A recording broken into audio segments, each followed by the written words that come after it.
बिस्मिल्लाहिर्रहमानिर्रहीम। अस्सलाम वालेकुम students, welcome back to another video of study time with हमारा शाह। कैसे हैं आप सब? आई होप सो आप सब खैरियत से होंगे। और आप बच्चों के लिए आज हम अपना फिजिक्स का फर्स्ट ईयर का थर्ड वाला लेक्चर स्टार्ट करने लगे हैं, जिसमें हमने वर्किंग विद सिग्निफिकेंट फिगर्स पढ़ना है। यानी कि सिग्निफिकेंट फिगर्स को हम कैसे अपने न्यूमेरिकल्स में या क्वेश्चंस में हल करेंगे। ठीक है, यानी कि अगर आप ऐड करते हो या सब्सट्रैक्ट करते हो तो आपने कैसे इनको ऐड, सब्सट्रैक्ट, मल्टीप्लाई और डिवाइड करना है। ठीक है, तो सबसे पहले हमारा लॉन्ग क्वेश्चन आता है कि सिग्निफिकेंट फिगर्स की ये प्रॉपर्टीज हैं। ठीक है, लेट्स सपोज आपको उसने बताया काउंटिंग सिग्निफिकेंट डिजिट्स, कैसे आपने सिग्निफिकेंट डिजिट्स को काउंट करना है। ठीक है, ये 9th क्लास में भी आप लोगों के 3-4 रूल्स होते थे, उसी तरह यहाँ पे भी है। ठीक है, all digits 1 2 3 and so on 9 तक जितने भी डिजिट हैं वो तमाम डिजिट सिग्निफिकेंट होंगे। यानी कि आप लोगों ने 9th क्लास में पढ़ा था कि ऑल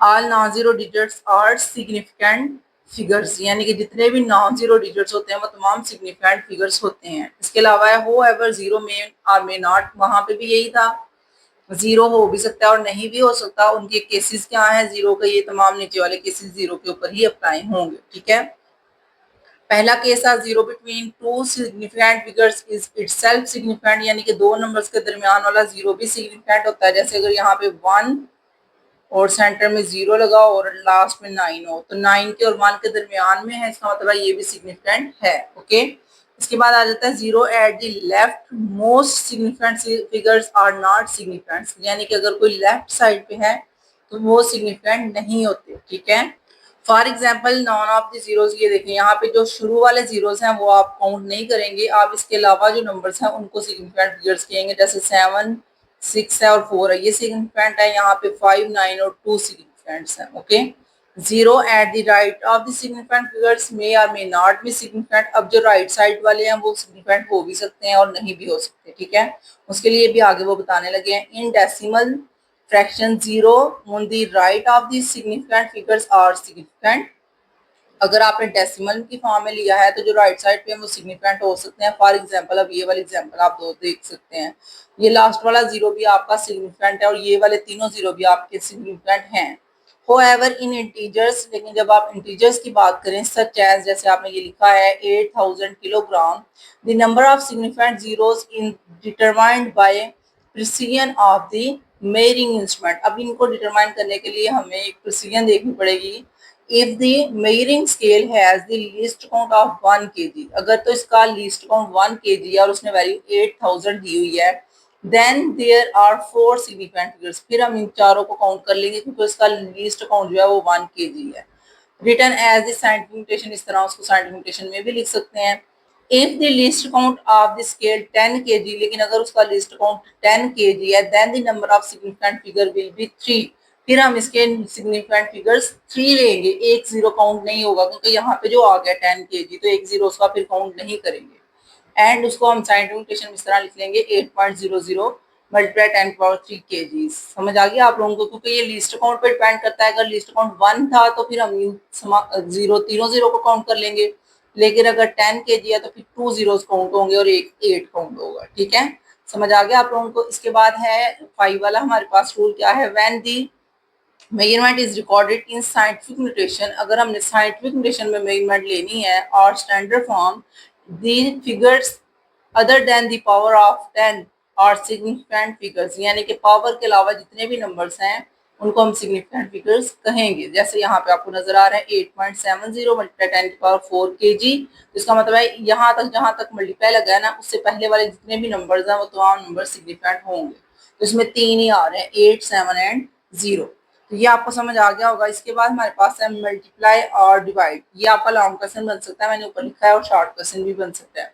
अब आपके पास एक छोटे छोटे यहाँ पे रूल्स बताने लगे हैं कि मल्टीप्लाई का क्या रूल है और डिवाइड का क्या रूल है। ठीक है, तो वो ये रूल जो है अलग से भी लॉन्ग क्वेश्चन बन सकता है, वो पूछ सकते हैं सिग्निफिकेंट फिगर का मल्टीप्लिकेशन और डिवाइड वाला रूल बताएं, या फिर एडिशन और सब्सट्रैक्शन वाला बताएं, जो कि नेक्स्ट वाले पेज पे यहाँ पे है। ठीक है, तो ये अलग अलग से भी शॉर्ट क्वेश्चन बन सकते हैं और लॉन्ग क्वेश्चन भी बन सकते हैं।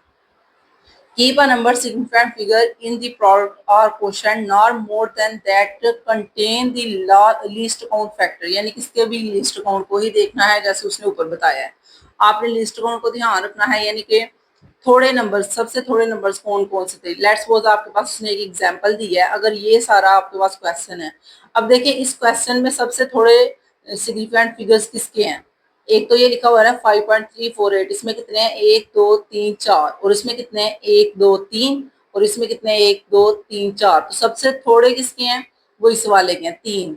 3 सबसे कम है, इसका मतलब है कि जो सबसे कम नंबर्स हैं वही हमारे आंसर में भी उतरे डिजिट्स होने चाहिए, वही सिग्निफिकेंट होंगे। ठीक है, लेट्स सपोज आपने इसको हल किया और आपका आंसर ये इतना ज्यादा आ रहा है, लेकिन आपने जो अपने आंसर में लिखना है दोबारा इसको करेक्ट करके, तो आपने सिर्फ 3 डिजिट ही सिग्निफिकेंट लिखने हैं, यानी कि 5 तक ही लिखना है, 7 को आप काउंट नहीं करोगे, इसके आगे वाले भी काउंट नहीं करोगे। ठीक है, ये आप एग्जाम्पल खुद से भी देके समझा सकते हैं, कोई मसला नहीं है। ठीक है, इसके बाद यहाँ पे उसने इसके ऊपर भी कुछ रूल अप्लाई कर दिए हैं। अब ये जो आगे वाला 5 के बाद 7 है ना, ये हम छोड़ेंगे या नहीं छोड़ेंगे उसके हवाले से भी उसने रूल बता दिया है आपको, और वो रूल यहाँ पे नीचे लिखे हुए हैं। ठीक है, इफ दी फर्स्ट डिजिट, अगर जो हमारा पहला डिजिट है ड्रॉप इज लेस देन 5, जो हम छोड़ रहे हैं अगर वो 5 से छोटा है, यानी कि आप ये जो आखिर वाला नंबर छोड़ रहे हो वो 7 है ना, अगर ये जो 7 है हमारे पास ये 5 से छोटा है, then the least digit retain should remain unchange. तो इससे पहले वाला नंबर जो हमने काउंट कर लिया था 4, उसको हम चेंज नहीं करेंगे। ये 4 5 था ना, तो हम 4 5 को चेंज नहीं करेंगे। उसके बाद उसने बोला था कि अगर उसने ये जो 4 5 लिख लिया है और ये जो नंबर 7 है 5 से बड़ा है, तो फिर हम इसको काउंट करेंगे, यानी कि पिछले वाले नंबर में ऐड कर सकते हैं, राउंड ऑफ कर सकते हैं। आप लोगों को पता है राउंड ऑफ का सिस्टम जो भी है, पहले भी आपने पढ़ा हुआ है।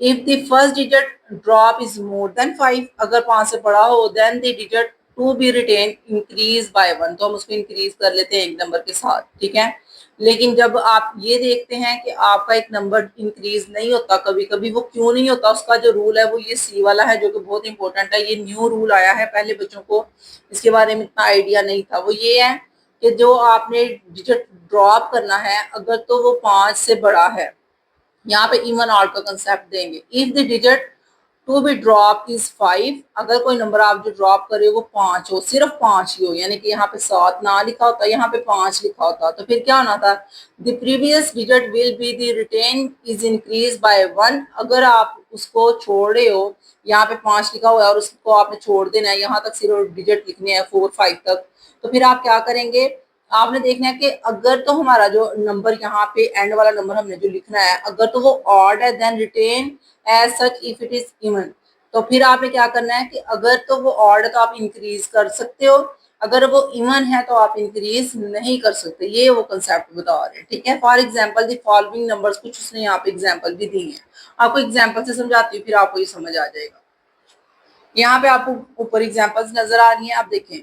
उसने बोला है कि हमने जो राउंड ऑफ करना है ना, वो राउंड ऑफ हमने इस तरह का करना है कि हमने ये पॉइंट के बाद सिर्फ एक एक नंबर राउंड ऑफ करना है। ठीक है, यानी कि ये एक एक नंबर बस आपने लेना है, बाकी राउंड ऑफ कर देना है। ठीक है, तो 43.7 तक हमने आंसर लिखना है, 5 को हमने कट कर देना है, यानी कि राउंड ऑफ करना है। अब ये 5 है, तो इसका मतलब है कि हमें देखना पड़ेगा कि ये जो पीछे वाला नंबर है वो ऑड है कि इवन है। अगर तो ऑड है तो आप उसमें ऐड कर दोगे एक नंबर, अगर ये इवन होता तो हम इसको ऐड नहीं करते, क्योंकि हमने जो नंबर छोड़ना है वो है 5। तो जब ये एंड वाला नंबर जो हमें छोड़ना होता है वो 5 आ जाए, फिर आपने फौरन ये सोचना है कि हमारा जो पहले वाला नंबर है वो इवन है या ऑड है।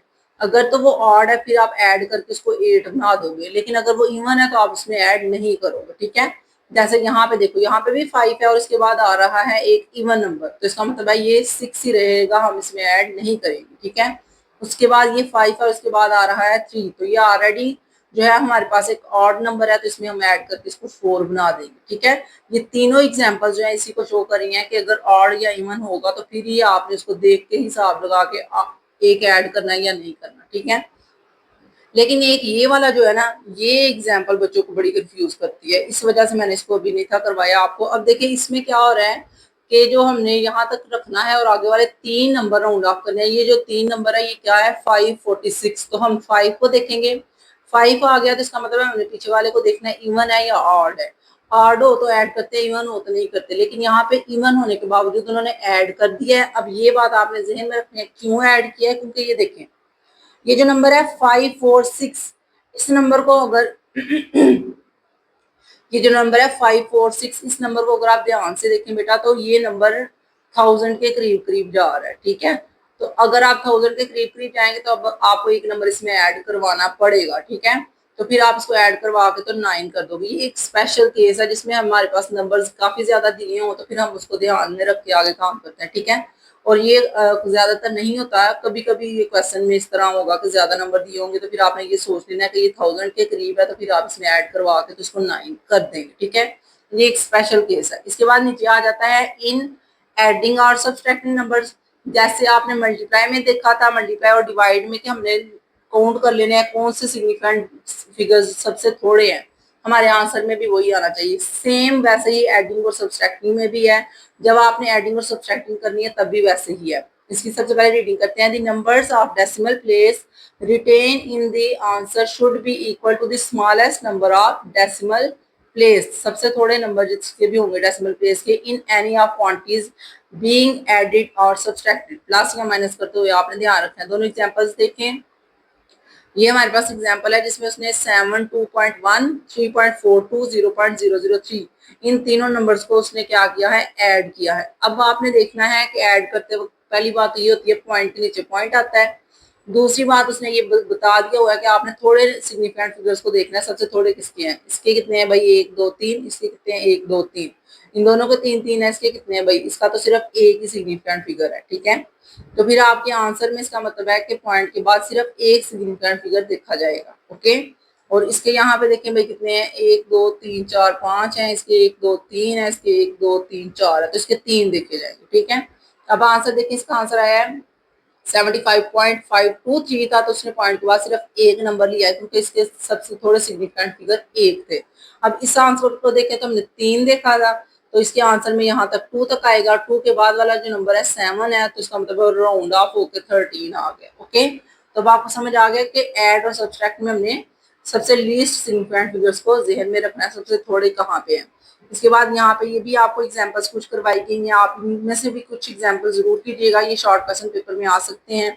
इस वजह से मैंने ये आपको टिक करके बता दिया कि इनमें से भी क्वेश्चन को देख लीजिएगा। इसके बाद आ जाता है लिमिटेशन ऑफ सिग्निफिकेंट फिगर्स। अब सिग्निफिकेंट फिगर्स के ऊपर कुछ ना कुछ लिमिटेशन अप्लाई की जा सकती हैं।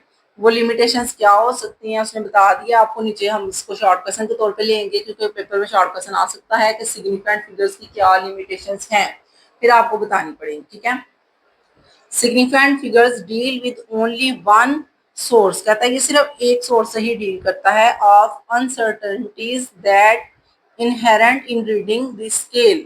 स्केल को रीडिंग करते वक्त हो सकता है कोई मसला आ जाए, इंसान से जारी बात है, जो देखने वाला बंदा है उससे कोई ना कोई मसला हो सकता है, कोई रीडिंग लेते वक्त गलती हो सकती है। लेट्स सपोज आपने वर्नियर कैलिपर से रीडिंग ली है, तो हो सकता है कि आपको रीडिंग लेते वक्त लाइन सही नहीं नजर आई है और आपने गलत रीडिंग ले लिया, तो ये जो है वो उसकी लिमिटेशन है सिग्निफिकेंट फिगर की।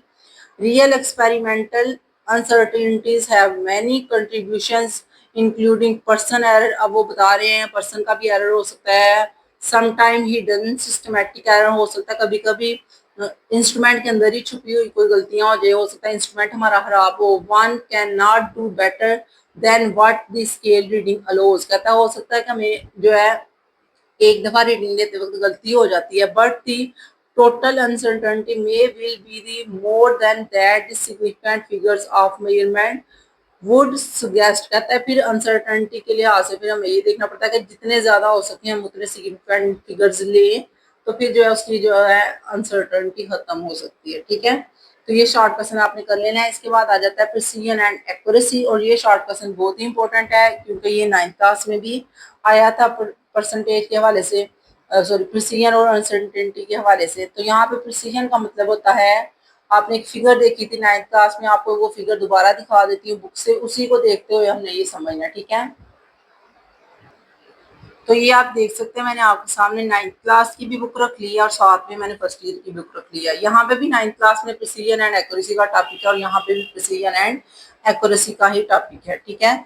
अब आप देख सकते हैं यहाँ पे उन्होंने समझाने के लिए फिगर्स बनाई हुई हैं कि प्रिसीजन का मतलब क्या होता है कि आपने 2-3 दफा एक मतलब कि ये निशाने लगाए हैं और जब ये आपने लगा लिए हैं तो यहाँ पे लगना चाहिए था लेकिन ये बहुत दूर लगे हैं, तो ये लेकिन एक दूसरे के तो करीब करीब हैं, तो इसका मतलब है कि जो आपने वो निशाना लगाया है वो एक दूसरे के करीब है, तो वो प्रिसाइज है। ये प्रिसाइज हैं, एक्यूरेट नहीं है। एक्यूरेट होने के लिए उनको इसके ऊपर या इसके पास लगना चाहिए था, ठीक है। अब एक और बंदे ने ये 3 दफा निशाना लगाया है, अब क्या हुआ है भाई, ये सारे एक दूसरे से दूर है, तो इसका मतलब है ना ही ये एक्यूरेट है ना ही ये प्रिसाइज है। एक्यूरेट तो चलो फिर भी है, क्योंकि ये देखो इसके पास थोड़ा सा ये आ गया है, ये थोड़ा सा दूर है, ये भी थोड़ा सा दूर है, यानी कि थोड़ा सा ये पास होने की वजह से हम एक्यूरेट तो कह सकते हैं, लेकिन प्रिसाइज नहीं है, क्योंकि ये एक दूसरे के पास नहीं है। ये वाला जो है, इस फिगर को देखें तो ये एक्यूरेट भी है और प्रिसाइज भी है, दोनों ही है, क्योंकि ये आपको नजर आ रहा है ये बिल्कुल निशाने के पास पास हैं और एक दूसरे के भी पास हैं। तो एक्यूरेसी और प्रिसीजन का मतलब यही होता है। प्रिसीजन का मतलब होता है how close values to each other, values एक दूसरे के करीब कितनी है, और एक्यूरेसी का मतलब ये होता है कि आंसर के करीब कितनी है, जो एग्जैक्ट हमारा आंसर था उसके करीब अगर होंगी तो फिर ये एक्यूरेसी होगी। ओके, अब यहाँ पे आपको इसकी डेफिनेशन नजर आ रही है। The precision of a measurement is determined by the instruments और device being used, the smaller least count the more precise in the measurement. जितना कम लीस्ट काउंट होगा उतनी ही ज्यादा मेजरमेंट होगी उसकी precise.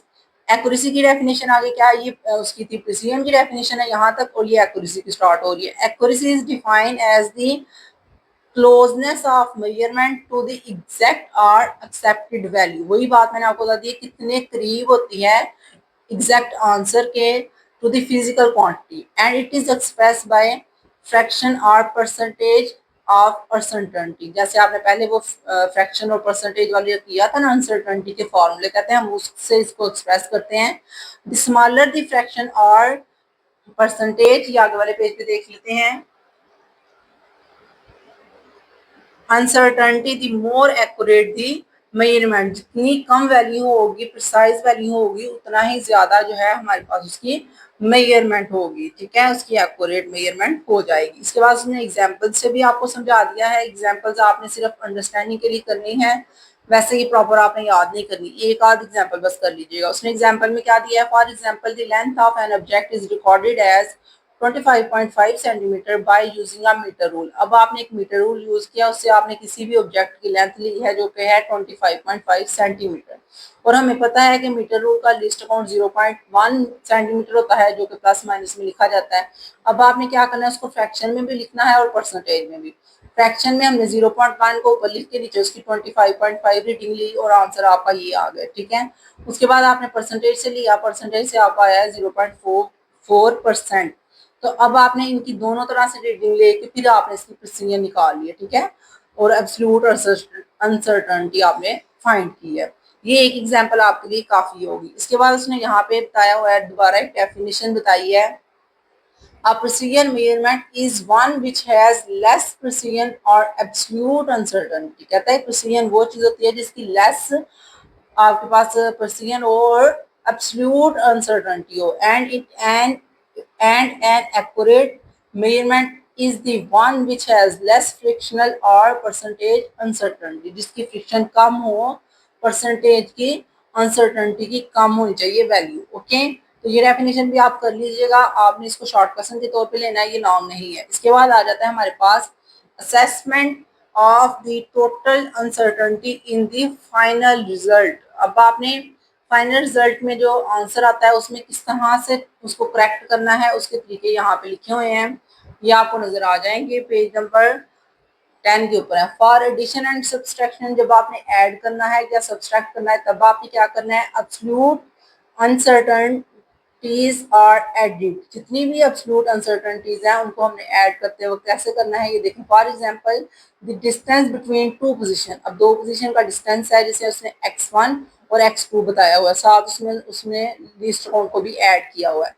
And there are recording, फिर हमने अगर फाइनल फाइंड करना है तो हम क्या करेंगे, एक्स फाइंड करेंगे, जिसे हम कहते हैं मीन लेना, x2 माइनस x1 करेंगे, और यहाँ पे हमारे पास 10.2 प्लस माइनस 0.2 सेंटीमीटर हो जाएगा। इन दोनों को उसने जो है वो माइनस किया है और उसके बाद उसने प्लस माइनस कर दिया है इन दोनों वैल्यूज को ऐड करके, ठीक है, यानी कि टोटल वैल्यूज प्लस करो, उनमें से हमने जो अनसर्टेनिटी है उसको भी यहाँ पे लिख लिया है। जो हमारा जो उसने बोला है and the addition of two length, ये एक एग्जांपल अलग है और ये एक अलग है। अब एक और एग्जांपल बता रहे हैं, आपने लेंथ ली है दो और उनको भी आपने अगर ऐड किया है तो फिर आप क्या करेंगे, आप ऐड करते वक्त इन दोनों की लेंथ को ऐड कर लेंगे और इन दोनों वैल्यूज को भी ऐड कर लेंगे और इनको लिख लेंगे, ठीक है। तो ये था हमारे पास एग्जाम्पल, उसने बता दिया एडिशन और सब्सट्रैक्शन के वक्त आपने क्या करना है। यहाँ पे ये जो फॉर योर इन्फॉर्मेशन में लिखा है इसको भी रीड कर लीजिएगा। यहाँ पे 4 कलर्स के बारे में बता रहे हैं, उनके नाम्स वगैरह बताए गए हैं, तो आपने इसको भी एक दफा रीड जरूर करना है। और इसके अलावा जो यहाँ पे नीचे है ना इस पैराग्राफ में, इसको भी एक दफा रीड करिएगा। इसमें भी उसने जो है ना इंफॉर्मेशन बताई है कि पहले दौर में जो थर्मामीटर यूज होते थे वो काफी सेंसिटिव थे, उनको किसने मतलब किस साइंसदान ने उसको बनाया था, किस एज में बनाया था वो भी, और किस जगह पे बनाया था। ये तकरीबन एमसीक्यूज काफी ज्यादा बन जाती हैं, इसलिए इनको एक दफा जरूर रीड कर लिया करें। इसके बाद है हमारे पास for multiplication and division. Multiplication और डिवीजन करते वक्त हमने क्या करना है, परसेंटेज अनसर्टेनिटी और एडिट, यहाँ पे भी एडिट की जाती है अनसर्टेनिटी। फॉर एग्जाम्पल उसने एक एग्जाम्पल दी है आपको, एग्जाम्पल में क्या है, the maximum possible uncertainties in the value of resistance. अब यहाँ पे आपको 10th क्लास का एक जो है ना टॉपिक रिवाइज करवाने लगे हैं। रेजिस्टेंस ली गई है of a conductor and determine the potential difference be applies across the conductor resulting the current flow through the estimate as under, यानी कि यहाँ पे उसने बताया है कि आपने वोल्टेज भी ली है, करंट भी ली है और फॉर्मूला आपने अप्लाई करना है जो कि होता है R is equal to I over V over I, ठीक है। और इस फॉर्मूले के जरिए आपने फाइंड करनी है सबसे पहले उसकी percentage uncertainty in volts and percentage uncertainty in current, ठीक है। ये दोनों चीजें आपने फाइंड करनी है। तो हमारे पास यहाँ पे जो प्रेशनल डिफरेंस था वो निकला है 3% और जो करंट की है वो है 7%, ठीक है। अब आपने ये दोनों जो परसेंटेज में निकाल ली हैं इनको आपने हल किया, ठीक है, इसको भी और इसको भी हल करके पहले हमने दोनों चीजें निकाली हैं। अब आपने जो है ना उसकी टोटल ये जो रेजिस्टेंस थी वो निकालनी है, ठीक है। तो रेजिस्टेंस निकालते वक्त हम इन दोनों वैल्यूज को ऐड करेंगे तो ये 10% रेजिस्टेंस निकल आई है। अब इसको भी हमने कन्वर्ट कर देना है अनसर्टेनिटी की फॉर्म में, ठीक है। Resistance is equal to 3.4 volt over 0.68 amperes, ठीक है। ये अम्पेयर्स में आपको पता है ना करंट का है, वहां पे वही लिखा है उसने, ठीक है। दोनों को डिवाइड किया है, डिवाइड करके हमारे पास 0.5 ओम्स लिखा है, यानी कि इन दोनों वैल्यूज को उसने यहाँ पे पुट किया और ये आंसर निकाला 0.5.0 ओम। अब ओम भी आपको पता है रेजिस्टेंस का यूनिट होता है, ठीक है। इसके बाद उसने बोला है hence the R is equal to 0.5.01 plus minus 0.5 ohms. ये जो 10 निकला था ना उसी की उसने परसेंटेज फॉर्म में बताया 0.5%, ये जो है ओम में इसका वो निकल आती है, क्या उसे कहते हैं, अनसर्टेनिटी है, ठीक है। एंड बीइंग एडेड, उनको ऐड करना होता है, ऐड कर लिया है। उसके बाद आ जाता है पावर फैक्टर। पावर में भी वही है, जारी बात है, कभी कभी कुछ फॉर्मूले आपने पावर की फॉर्म में भी हल करने होते हैं, उसके लिए भी कौन सा रूल लगेगा, the percentage uncertainty is multiply by the power factor in the formula. आपने उसको मल्टीप्लाई करना है, ठीक है। ये अलग से एमसीक्यूज भी बन सकती हैं कि हम इसको परसेंटेज अनसर्टेनिटी पावर में कैसे करते हैं या मल्टीप्लाई में कैसे करते हैं या डिवाइड में कैसे करते हैं, तो ये आपने साथ साथ याद रखनी है, ठीक है। तो इसमें हमारे पास क्या है, द परसेंटेज अनसर्टेनिटीज मल्टीप्लाई, इसको मल्टीप्लाई करते हैं। फॉर एग्जाम्पल क्या बोला उसने, calculation of cross sectional area of a cylinder of radius r is equal to 1.25 centimeter using the formula उसने खुद बता दिया हुआ है। परसेंटेज आपने फाइंड करनी है, area is equal to 2 multiply percentage and uncertainty in radius r। तो सबसे पहले आप गिवन डेटा लिखें, उसने आर दिया था आपको 1.25, तो उसमें जो हमारे पास ये उसने बताया वर्नियर कैलिपर का लीस्ट काउंट वो हम इसके यहाँ पे अनसर्टेनिटी के तौर पर प्लस माइनस में ऐड करेंगे। उसके बाद उसने बताया परसेंटेज निकालनी होगी आर की, तो परसेंटेज हम कैसे निकालते हैं, least count over value multiply 1000, तो परसेंटेज भी निकल आती है। उसके बाद हमने एरिया का फॉर्मूला अप्लाई किया जो कि हमारे पास था, उसने खुद फार्मूला दिया है पाई आर स्क्वायर, ठीक है। तो यहाँ पे सबसे पहले उसने यूज किया है total area A, total area कितना था 2 मल्टीप्लाई परसेंटेज, वो वाला लगाया है। परसेंटेज हमारे पास 0.8 थी, तो 2 मल्टीप्लाई 0.8 किया तो इतने परसेंटेज निकल आया है, ठीक है। अब इसके अंदर हमने फॉर्मूला लिखा है, फॉर्मूला लिखने के बाद हमने पाई की वैल्यू 3.14 ऑलरेडी पता है, यहाँ पे आर की वैल्यू अप्लाई की और उसका स्केयर लेके तो हमने अनसर्टेनिटी निकाल लिया विद इतनी परसेंटेज। तो जो वो परसेंटेज थी उसको फिर आगे सॉल्व कर लेते हैं नेक्स्ट पेज पे। तो यहाँ पे देखें भाई, ये हमारे पास रिजल्ट आ रहा है 4.91 प्लस माइनस 0.08 सेंटीमीटर का स्केयर, ओके। इनको आपने एक दफा देख लेना है, इनकी प्रैक्टिस कर लेनी है, ठीक है। ये नीचे देख लें, आपको मैंने ये दिखा दिया है। इसके बाद है नेक्स्ट हमारे पास डायमेंशंस ऑफ फिजिकल क्वांटिटीज। ये आपका जो है क्वेश्चन बहुत ही ज़रूरी है, क्योंकि इसके ज़रिए आपके काफ़ी ज़्यादा न्यूमेरिकल्स हल होने और डिमेंशंस वगैरह आपको क्वेश्चन में पूछी जा सकती हैं कि डिमेंशंस करके दिखाएं। तो फिर ये आपने डायमेंशन का मतलब सबसे पहले समझ लेना है कि डायमेंशन का मतलब ये होता है सिमत, ठीक है, कोई भी डायरेक्शन को शो करेगा। तो यहाँ पे बताने लगे फिजिकल क्वांटिटीज की आपने डायरेक्शन कैसे फाइंड करनी होती है या सिमत कैसे हल करनी होती है। Any physical quantities can be describe by certain similar properties such as length, mass, time, temperature, electric current, etc. These measurable properties are called dimension. ये डेफिनेशन है, डायमेंशन की डेफिनेशन को याद कर लीजिए। उसने बोला जितनी भी क्वांटिटीज को हम मेजर कर सकते हैं और वो क्वांटिटीज के ऊपर कुछ प्रॉपर्टीज अप्लाई होती है जिनकी मदद से उनकी डायमेंशन हमें पता चलती है, तो वही यहाँ पे हम फाइंड करेंगे। Dimensions deal with the quantitative nature of physical quantities in term of fundamental quantities। आपको पता है डायमेंशंस जो होती हैं वो नेचुरली एक अमल है। लेंथ आपने किस साइड पे फाइंड करनी होती है, उसी तरह आपको यहाँ पे टाइम के बारे में बताया जा रहा है, मैथ्स के बारे में बताया जा रहा है। तो ये तमाम फिजिकल क्वांटिटीज है। ओके, आप लोगों को वैसे भी इसके बारे में ऑलरेडी पता है। The physical quantities such as length, depth, height and diameter, light year are all measurable in meters and denoted as same dimension. ये जितनी भी चीजें इनको मीटर में ही लेते हैं, लेंथ को भी, विड्थ को भी, हाइट को भी, डायमीटर को भी, इन सबको आपने मीटर में ही मेजर करना होता है। बेसिकली बता दिया नोन एज लेंथ, इन तमाम चीजों को बेसिकली हम लेंथ कहते हैं। And given by the symbol L, और इन तमाम चीजों का एक ही सिंबल होता है जो कि एल है। And written with the square bracket, और डायमेंशन के लिए हमने उसको स्क्वायर ब्रैकेट में लिखना होता है। यहाँ तक तो आपका ये बहुत ही जरूरी है, आपने इसको सारे को ही याद करना है, ठीक है। इसके बाद आगे आपको ये बताने लगे हैं कि और जितनी डायमेंशंस हैं उनको हम किस तरह शो करते हैं। जैसे मैथ है तो उसको स्क्वायर ब्रैकेट के अंदर एम लिखते हैं, टाइम है तो उसको स्क्वायर ब्रैकेट के अंदर टी लिख लेते हैं, इलेक्ट्रिक करंट है तो उसको एम्पेयर ए लिख लेते हैं, टेम्परेचर है तो उसको हम यहाँ पे नहीं लिखा हुआ वैसे, temperature are denoted by the following. और यहाँ पे उसने एक थीटा बता दिया जो कि एंगल वगैरह के लिए, ठीक है। तो ये आपके पास तकरीबन सारी डायमेंशंस को उसने यहाँ पे शो कर दिया है। इनको आपने अच्छी तरह याद कर लेना है ताकि आपकी प्रैक्टिस अच्छी हो जाए। ओके, इसके बाद नीचे उसने कुछ एग्जांपल्स दिए हैं, और एग्जांपल्स में उसने बताया है आपको, यहाँ पे एग्जांपल सबसे पहले दी गई है स्पीड की। स्पीड हम मेजर करते हैं मीटर पर सेकंड में, तो मीटर का होता है एल, और सेकंड यानी कि टाइम जितना भी है हमारे पास वो टी की फॉर्म में लिखा जाएगा, ठीक है। तो ये उसकी डायमेंशन है। अब उसने बोला था कि ये डिवाइड हो रहा है, तो डिवाइड का मतलब है -1 आता है। यहाँ पे हम -1 अप्लाई करेंगे, फिर ये दोनों स्क्वायर ब्रैकेट्स को हम एक ही बना लेंगे, एल टी -1। तो हमारे पास स्पीड की जो डायमेंशन है वो है एल टी -1। ये आपकी एमसीक्यूज भी आ सकती है, वैसे भी आप इसको अच्छी तरह प्रैक्टिस करनी है, याद करना एग्जाम्पल को। उसके बाद एक्सीलरेशन भी बता रहे हैं। एक्सीलरेशन हमें पता है मीटर पर सेकंड स्क्वायर होता है, तो हम इसको उसी कन्वर्ट कर लेंगे उसी फॉर्म में, ठीक है। तो ये एंड पे आ जाएगा एल टी -2, यहाँ पे -1 था, यहाँ पे -2 आएगा क्योंकि ये मीटर पर सेकंड स्क्वायर होता है। उसके बाद फोर्स है, उसने बताया फोर्स होता है हमारे पास मैस मल्टीप्लाई एक्सीलरेशन, तो मैस का कैपिटल एम, एक्सीलरेशन हमें एम एल टी, एक्सीलरेशन हमें पता है एल टी -2 है, तो ये हो जाएगा एम एल टी -2, ठीक है। ये एक्सीलरेशन को उसने ऊपर से ही ले लिया। तो ये तीनों आपके शॉर्ट क्वेश्चन आ सकते हैं पेपर में, और एमसीक्यूज भी आ सकते हैं, इसलिए आप उन्हें लिख के इनकी अच्छी तरह प्रैक्टिस कर लेनी है, ठीक है। इसके बाद उसने बताया होमोजेनिटी।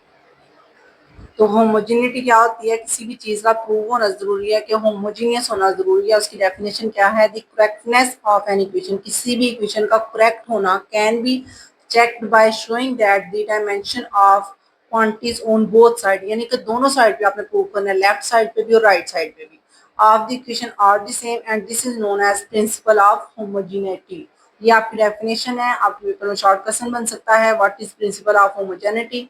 तो आपने बता देना है कि ये इसका मतलब है कि दोनों साइड पे इक्वेशन का प्रूव होना जरूरी है। इसके बाद एक एग्जांपल उसने बताई है, और ये एग्जांपल भी आपने याद करनी है क्योंकि हो सकता है ये एग्जांपल ही शॉर्ट क्वेश्चन बन जाए। Suppose a car start from rest, कोई भी कार रेस्ट से स्टार्ट हुई है, and cover a distance S, उसने कोई भी डिस्टेंस एस कवर किया है in time T, T time के अंदर, moving with an acceleration A उसका एक्सीलरेशन था। देन हम क्या कहेंगे, देन हमारे पास नेक्स्ट है the equation of motion is given as, equation of motion यहाँ पे हमारे पास क्या बन जाएगी, S is equal to V I T plus 1/2 A T का स्केयर, ये इक्वेशन ऑफ मोशन हमारे पास बन जाएगी, ठीक है। इस इक्वेशन ऑफ मोशन को अब हमने आपको बता दिया था कि आपने इसको कैसे सॉल्व करना है। इसको दो तरह से हम लिख सकते हैं, S is equal to 1/2 A T का स्केयर, क्योंकि उसने बोला था वी आई जो हमारे पास है वो जीरो है, तो जब वो जीरो है तो इसका मतलब है उसकी ये सारी वैल्यू खत्म होगी, सिर्फ 1/2 ए टी का स्केयर रह गया, ओके। अब हमने न्यूमेरिकली तौर पे जो 1/2 है उसकी तो कोई डायमेंशन ही नहीं होती, इसलिए 1/2 को तो लेना ही नहीं, सिर्फ हमारे पास s और 8 ही रह जाएगा। ठीक है, अब हमने इसको प्रूव करना है राइट विद सिंबल्स। अब हमने इसको सिंबल से लिखना है। s जो डिस्टेंस है उसका सिंबल तो l होता है। a एक्सीलरेशन आपको मैंने बता दिया था, आपने पीछे प्रूव किया l t-2, और टाइम आपको बताया वो t का स्क्वायर हो जाएगा। ठीक है, तो इनको जब हम सॉल्व करेंगे तो ये एक साथ लिखे जाएंगे एक ही ब्रैकेट के अंदर। उसके बाद हमने क्या करना होता है, ये दोनों जो हमारे पास t नेगेटिव और पॉजिटिव है, ये दोनों आपको पता है जब प्लस होंगे तो ये जीरो हो जाना है, टाइम तो हमारे पास जीरो हो जाना है, सिर्फ l is equal to l रह जाएगा, जो कि हमारा प्रूव हो चुका है। उसने बोला था दोनों साइड आपकी प्रूव होनी चाहिए, इस वजह से हमारी दोनों साइड प्रूव हो चुकी हैं। इसके बाद आएगा डेरिवेशन ऑफ अ फार्मूला। किसी भी फार्मूला की डेरिवेशन आप कर सकते हैं इसी की हेल्प से, डायमेंशन की हेल्प से।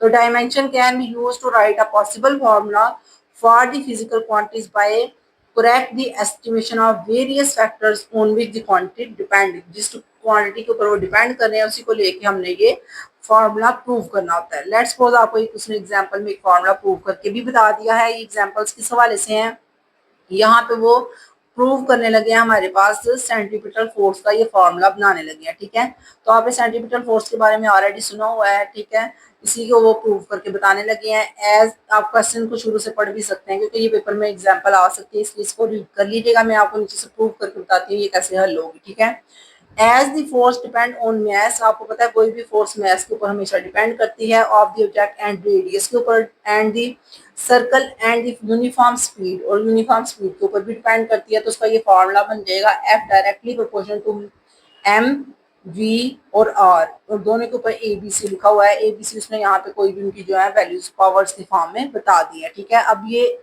जो हमारे पास प्रोपोर्शनैलिटी होती है उसको खत्म करने के लिए हमें कोस्टेंट लगाना पड़ेगा। उसके बाद हमने जो है ये जो ए बी सी थे इनको डिटरमाइन किया है, और फिर हमने इसको कन्वर्ट कर देना है डायमेंशन में होमोजेनिटी प्रूव करने के लिए। ठीक है, और हमें पता है कि होमोजेनिटी क्या होती है कि दोनों साइड की वैल्यूज हमें प्रूव करनी पड़ती है, तो हमें इधर वाली भी और इधर वाली दोनों वैल्यूज को इक्वल लाना पड़ेगा। ये है हमारे पास एफ। एफ का मतलब होता है हमारे पास फोर्स, और फोर्स क्या होगी न्यूटन मीटर।